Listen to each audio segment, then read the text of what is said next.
So what I did to create my puzzle was I at first I thought of what shapes to use.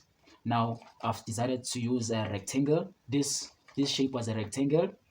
So because I'm creating a puzzle with interlocking shapes, so I had to make sure my shape are interlocking.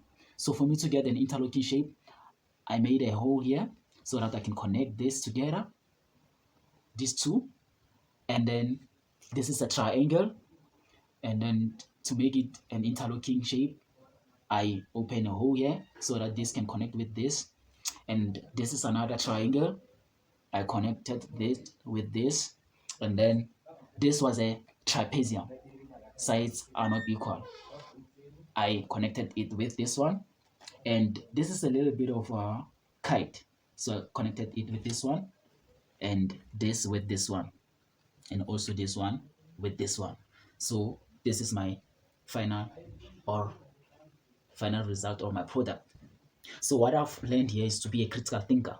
Where can I open a hole to make a particular shape interlock with another shape? I had to be a problem solver to have 15 pieces. 1, 2, 3, 4, 5, 6, 7, 8, 9, 10, 11, 12, 13, 14, and 15, which are pieces. So this is how I went about to create this thing, and those are the skills and knowledge I managed to acquire from this type of problem.